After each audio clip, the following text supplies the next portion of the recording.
আওয়ামী লীগ সাধারণ সম্পাদক ওবায়দুল কাদের বলেছেন, প্রস্তাবিত বাজেট সংকটকালে বাস্তবসম্মত গণমুখী হয়েছে। তিনি বলেন, দলের নির্বাচনী ইশতেহারে দেয়া অঙ্গীকার আর অগ্রাধিকার খাত বিবেচনায় এই বাজেট দেয়া হয়েছে। এদিকে প্রস্তাবিত বাজেট কোনোভাবেই গণমুখী নয় উল্লেখ করে জাতীয় পার্টির চেয়ারম্যান জি এম কাদের বলেছেন, বাজেট পরবর্তী দীর্ঘ অর্থনৈতিক সংকটে পড়তে পারে বাংলাদেশ। সংসদ ভবনে বাজেট পরবর্তী প্রতিক্রিয়া এসব কথা বলেন তারা। এস কে সৌরভের প্রতিবেদন। টানা চতুর্থ মেয়াদে ক্ষমতায় আসার পর জাতীয় সংসদে প্রথম বাজেট ঘোষণা করল আওয়ামী লীগ সরকার।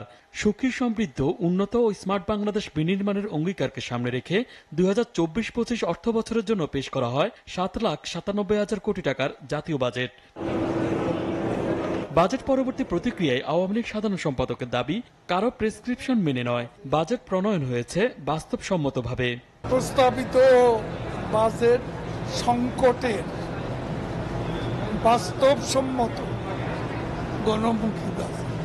বাংলাদেশ আওয়ামী লীগের নির্বাচনী যে ইশতেহার, সেখানে আমাদের যে অঙ্গীকার, বিশেষ অগ্রাধিকার প্রাপ্ত দ্রব্যমূল্য নিয়ন্ত্রণ, কর্মসংস্থান, সোশ্যাল সেফটি নেটওয়ার্ক, এই বিষয়গুলোকে গুরুত্ব দেওয়া। একই সুরে কথা বলেন দলের কেন্দ্রীয় নেতারাও। স্মার্ট বাংলাদেশ বিনির্মাণে এটি ভালো বাজেট বলেও মন্তব্য করেন তারা।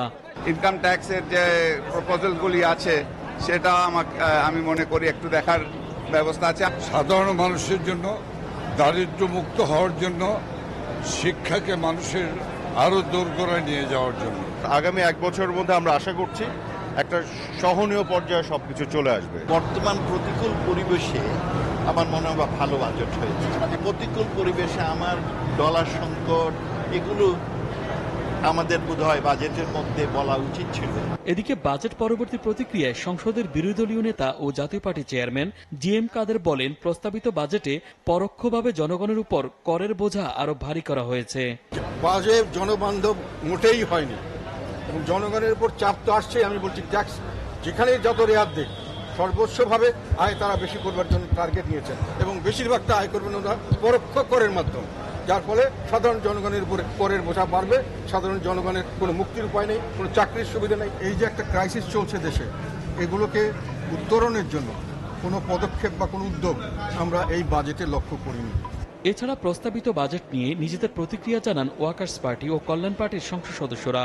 এমন কোনো সাহসী পদক্ষেপ আমরা দেখিনি যার মধ্য দিয়ে অর্থ পাচার, ব্যাংকিং খাতের নৈরাজ্য থেকে শুরু করে, যেমন দুর্নীতির প্রশ্ন আলোচনাই এর মধ্যে আসেনি এবং অর্থনীতি নৈরাজ্য, ব্যাংকিং খাতে যে নৈরাজ্য চলছে, এই বিষয়গুলো খুব একটা আলোচনার মধ্যে আসেনি।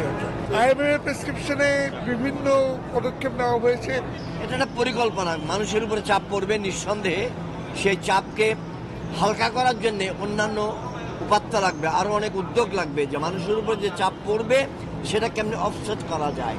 প্রস্তাবিত বাজেট জনগণের উপর করের চাপ বাড়ালেও সরকারের ঘোষিত পদক্ষেপগুলো বাস্তবায়ন করা গেলে সংকট কমবে বলে মনে করেন তারা। S K Sourav, SATV, Dhaka.